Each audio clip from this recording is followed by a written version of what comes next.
Hi, and welcome to another episode of Unicorns to Exist. I'm your host, Vanessa.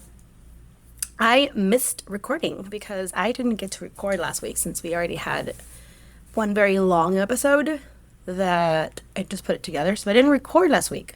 And honestly, I missed it. I felt a little off. So today's going to be one of those episodes, one of those that I kind of want to piss some people off. Not really. I want to make you think. I don't want to piss anyone off ever. And if you get pissed off, and that just shows that you need to work on it. That you've got some stuff in there that you're going to work on. That I probably hit a nerve. And that's good. That means that there's some cleaning up to do. But let's see. I have some notes here for us. Welcome back to the podcast where we have the conversations that make people uncomfortable. And honestly, I'm glad. Because they're the conversations that we need to be having. And the truth could be a little awkward sometimes. My question today is, can men and women really just be friends? Not your work friend, not your cousin, not your gay best friend. I'm talking about a straight man and a straight woman who genuinely enjoy each other's company. Can they actually just be friends? Is that a real thing? This lash always goes down. Okay. Or is someone always secretly hoping for more? I know people have really strong opinions about this one because I've been asking around. If you're my friend, you know I've been asking this question for a while because I want to hear everyone's thoughts, and I get a lot of mixed thoughts. I get a very quick hell no's, and then I get some quicks, well, maybe, or some, it just depends if my girl is not jealous or not, or like, am I dating someone jealous? And to me, that's not a real answer. And honestly, I think, of course they can. But at the same time, I also think both sides are right. Because the answer isn't about men, and the answer isn't about the woman. Some people are emotionally mature enough to have beautiful, healthy, platonic friendships. Other people cannot. Just, it's not in them. Not because they're bad people, but because every act of kindness feels like flirting. Every text becomes a hope. Every coffee date becomes like a little fantasy. And that's not friendship. That's attraction wearing a friendship costume. Halloween's around the corner. I'm sure I've mentioned Esther Perel before. She's a relationship therapist that I love. One of the things I love about Esther Perel's work is that she challenges us to stop asking simple questions about relationships. Instead of asking, can men and women be friends, we would probably want to ask, what makes a friendship safe? That's a better question. Because I don't think friendships of the opposite sex destroy relationships. I think the secret of this friendship is what destroys the relationship. If you have to hide your friend, if you have to hide your friendship, if you have to delete messages, lie about where you were, or hope your partner will never find out, you don't have a friendship. You have an unhealthy secret, and secrets are heavy. Here's where I stand. I have guy friends. I have girlfriends. Some of them have been in my life for years.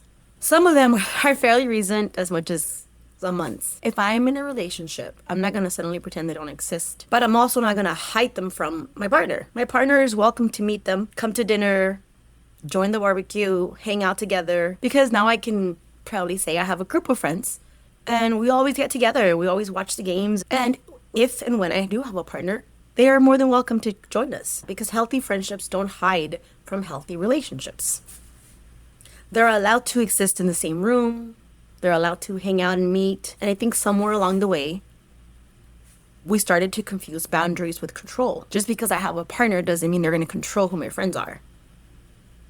But I will have the respect, and there will be boundaries in place. Those are two completely different things. Because boundaries on when and where I meet these set friends with my partner are important because they build trust. Control destroys it. So what a healthy friendship would actually look like to me and Esther Perel. Why some people simply can't have platonic friendships, especially men. Why some people can, some people can't. And why chasing someone else's relationship will never create the relationship you're actually looking for. Like I said, yes, men and women can absolutely be friends. However, if your friendship has to stay hidden from your partner, that's not a friendship. That's a secret. And it all goes back to you. Can you handle a platonic relationship? Not everyone can. Some people sexualize everything. Some people mistake kindness with flirting. Some people keep backups. Some people stay friends hoping that you'll break up soon so they can be next in line. Those aren't friends. When I start dating someone, I immediately want them to meet my friends. I immediately want my sisters to meet them. I had that really bad habit. Now I'm a little more reserved. Then again, I don't really date that much people. But yes, I immediately want them to meet my family, meet my sisters, meet my friends, because I have cool friends. And I want also their genuine opinion right off the bat. Like, hey, what am I missing? What am I not seeing? Like, tell me. And I feel like that's how I kind of like how it should be, especially if it's like a healthy relationship. And most importantly, because I have nothing to hide. I don't have to delete messages, change names, or not tell my partner where I've really been. That's no longer a friendship. That's emotional dishonesty. And in a relationship, I think that's pretty close to cheating. But that's a different topic. Tony Robbins often says that the quality of your life determines the quality of your relationships. And lasting relationships are built on trust, shared values, and clear expectations, not assumptions. Love isn't built on controlling each other. Love is built on creating agreements. If my partner says, I really like to meet your friends, great. Let's do dinner. That is transparency, and transparency builds trust. Secrets destroy it. It's the opposite. And me, as let's say I have a partner, and let's say I'm dating someone, and they have friends that are girls. I don't think I've ever said, no, you can't, I don't like that friend, or that can't be your friend, or you shouldn't be their friend. I'm not gonna monitor who you talk to, who you don't talk to. I would expect the same courtesy when I say, I want to meet your friends, as when you say, I want to meet your friends, I expect the same thing from you in return, in my relationship. And based on meeting the friends, I can decide, okay, I can tell whether or not it's just a friend or if they have different intentions or feelings. But I'm never going to tell you can't be their friend. That's up to you. You're going to choose whether you want to be their friend or not. And based on your choice, I get to choose whether I want to stay in that relationship or not. Because you can never control anyone. You shouldn't. That is not the way to a healthy relationship. But I also want to say something that might sting a little. Just because someone is an amazing husband to his wife doesn't automatically mean he'd be an amazing husband to you. So I don't know if you guys heard, but Ariana Grande finally broke up with SpongeBob. I don't know his name, but I call him SpongeBob. The guy from Wicked, and is on to someone else now. But she has a pattern. And we see this pattern a lot in celebrity culture all the time. People become fascinated with someone who's already in what appears to be a healthy relationship. And they think, oh, if I had that partner, then I'd be happy. And I'd have a happy life. But you're not actually seeing the relationship. You're seeing the version those two people created together. A relationship, it's not one-sided. If a man shows up a certain way for his wife, it's because the wife brings it out of them. It's because their partner brings it out of them. A lot of women see that and think, oh, he would be like that with me. However, if you are not the healthy person in the relationship, if you are not healed, or if you're the toxic one, that man can leave his wife, go with you, and now you have a toxic relationship because it's you bringing different energy into that relationship. This is where Esther Perel would agree. Relationships are co-created relationships. You don't fall in love with someone's personality alone. You fall in love with the chemistry the two of you create together. I bring out the best in you, you bring out the best in me. That makes it a beautiful relationship. People seeing it outside, they're going to bring something different to the table. They're just going to create a whole different relationship. Could it be better? Yeah, it could be. But it could also be worse. It would never be the same. So to my ladies, stop looking at healthy relationships and think, I need her man. No, you need her standards. You need her communication. You need her healing. You need her emotional intelligence. Because if you take a healthy man and pair him with someone who hasn't healed or is toxic, the relationship will become toxic too. Healthy people don't magically heal unhealthy dynamics. One healthy person is not automatically going to create a healthy relationship with someone who hasn't done the work. Relationships are ecosystems. Every little relationship has its own little ecosystem.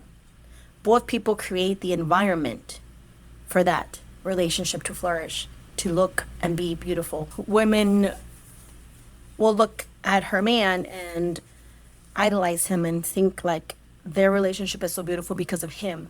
And yes, he has part in it, but that's only 50% of the relationship. The other 50% of the beauty comes from her.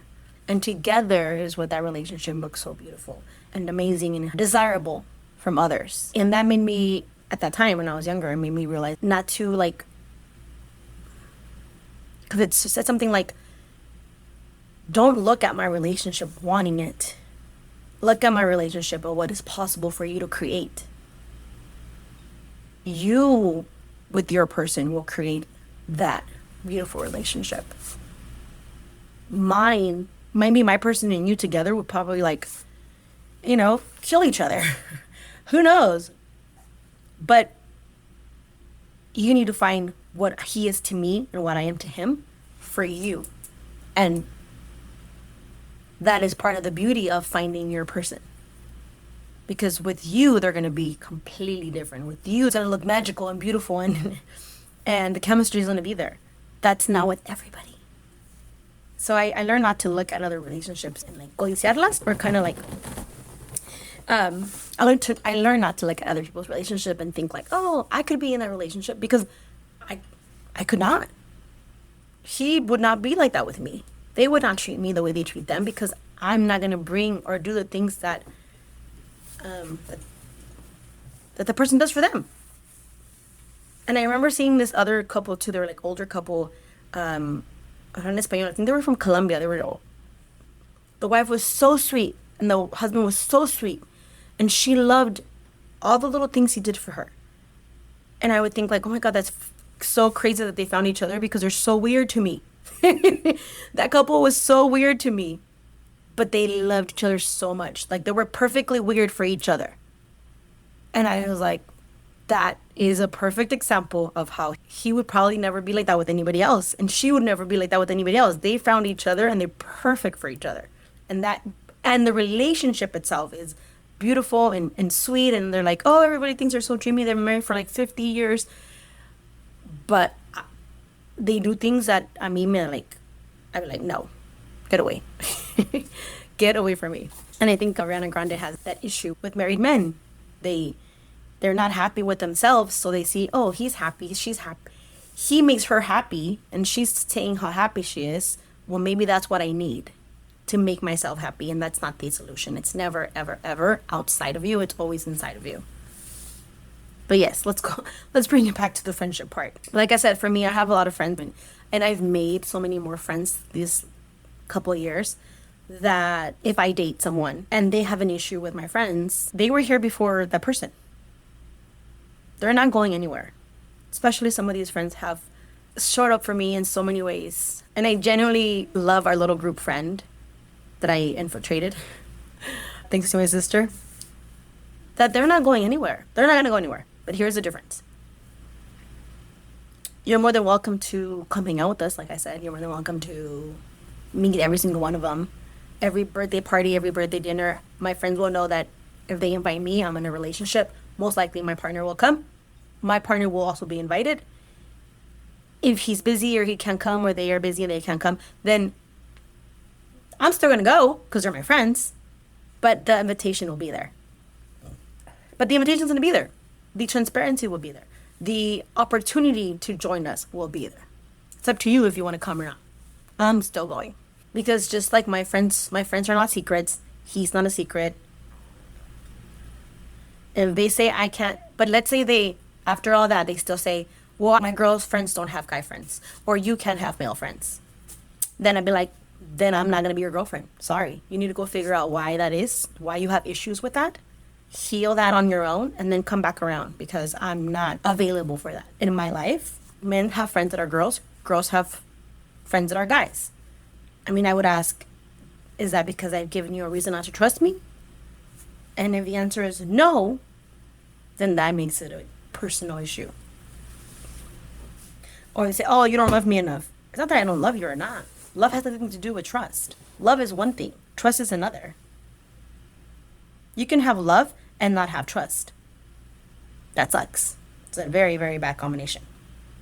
And you can have trust and not have love, but the love will grow because the trust and respect is there. And if I didn't give you anything to not trust me for, that means someone else in the past has given you reasons not to trust, and that's something you have to heal.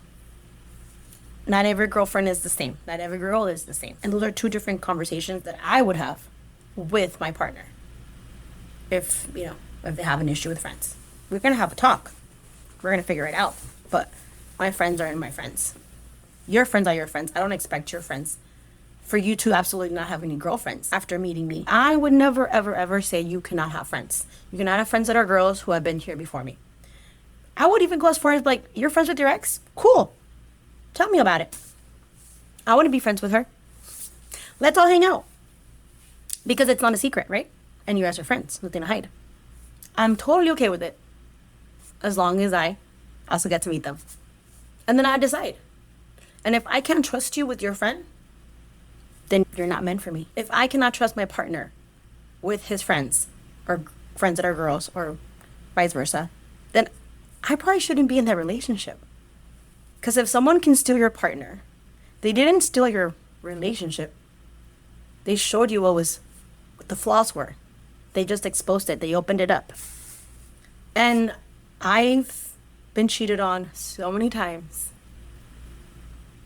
And I still believe that. Because if they cheated or whatever happened, it's not on me.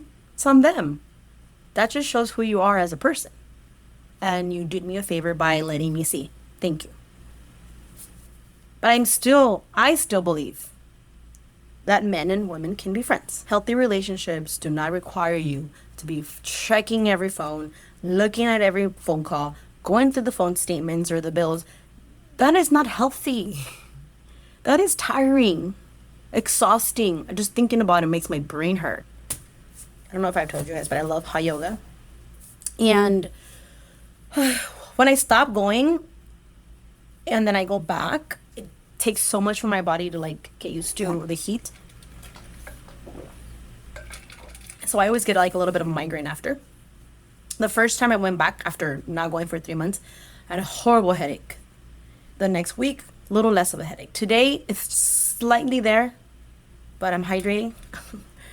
I'm eating better, all that good stuff. But it's like I said, it's not just physically challenging, it's mentally challenging, and then it's what happens after, because your body's still flushing out all the toxins 24 hours later. Anyway, that was a little rant. Side note of my hot yoga. Oh, but it feels so good. I'm just glad I got to go back. Changing my recording days and moving things around really, really, really made the difference. So, okay, what was I talking about? I've been cheated on many times, and I'm okay with it, because they didn't cheat on me because there's something wrong with me. Or maybe there was something wrong with me, and I had to learn a lesson. So either way, I'm glad they did it. At the end of the day, I believe in love. At the end of the day, I believe that my partner that I trust, respect, and will love, trust, and respect me back is out there for me. And I'm not letting all these other past experiences take that. I'm not going to show how old I am, but Boy Meets World. I mean, you ever saw Boy Meets World? Topanga, and I love Topanga. She was so beautiful. I should have known I was gay back then, but hey, Topanga. There was one time where it was her boyfriend and her, and they had a third friend, a guy. And something comes up where the guy is like jealous or like, oh, he might be cheating on me or whatever.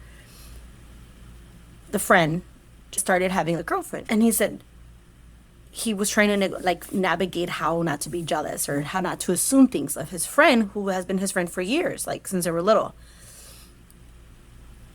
And so Topanga tells him like, no, like, the trust between us is so strong that even though they were laying in bed, they were hugging each other. If what's his name, the boyfriend, walked in, he wouldn't trip, he wouldn't say anything, he would just be like, oh, here you guys are. And literally that happened. Like, they're talking and they're like resolving their issues, they're like genuine friends.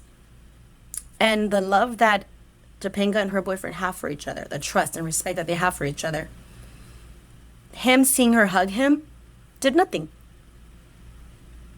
Not because he's stupid or not because he's naive, because that's not the level of trust that he has for his girl and for his friend. Not just a girl, his friend deserves that same trust. It's the trust that they've created over time. That's the type of connection and relationship that I want in my life. Because I know I will honor it to that level of respect. And that's what I expect in return. So when people say, oh, you didn't think twice when they did this, you didn't think twice when they said that, oh, wasn't it weird? That wasn't a red flag? And I said, no. And maybe it should have been. Maybe it should have been a red flag. But I didn't do any of these things forever to think that kind of thing. Not until I literally have to, like, you have to spell it out for me to think, like, maybe they're cheating. You have to spell it out for me. That's how much trust I have for my partners. But and I don't think that my next partner deserves any less trust than that. My next partner deserves the same amount of trust that I've given everybody. Until they damage it or they do something about it, they lose the trust. Then that's different. I'm not gonna stop being me or jaded. That's the level of trust that a relationship deserves, if you ask me. That's what I think. My mom and dad had compadres and comadres and come around all the time. My dad always trusted my mom wholeheartedly. Everyone trusted my mom. My mom knew that my mom is the kind of lady that you know her and you know what she stands for. You know what kind of woman she is. Like, no one would ever question her loyalty and respect to my dad. So, in conclusion, no one can steal your partner. They leave on their own. If they left, it's because they chose to. No one steals anyone's man or woman. Healthy relationships aren't built on surveillance. They're built on character. And the person you become determines the relationship you create. So yes, today's conversation was never really about whether men or women can be friends. I believe they can. I know they can. I've seen it. I have friends. It was more about trust. It was about boundaries and emotional maturity. Because at the end of the day, healthy relationships aren't built by controlling who your partner can talk to or cannot. I also want to say something to my ladies out there. If you find yourself looking at another woman's man or husband, for example, or relationship, and think, I wish I had her man, stop for a second and think why you admire that man. Because you might not really be admiring the man. You might be admiring the relationship that they created together. And that is two different things.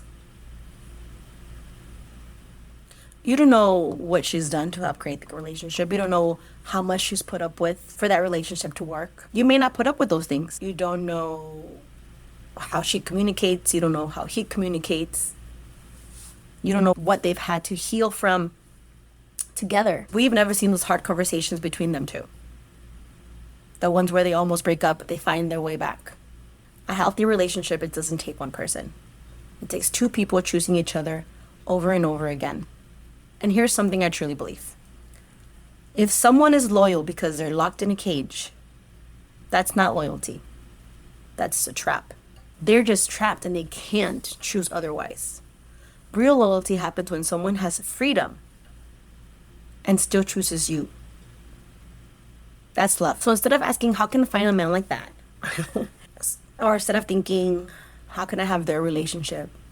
Ask yourself, who do I need to become to create the relationship I want? Actually, the best question is, who do I truly want in my life? Who do I have to become to attract the relationship I want?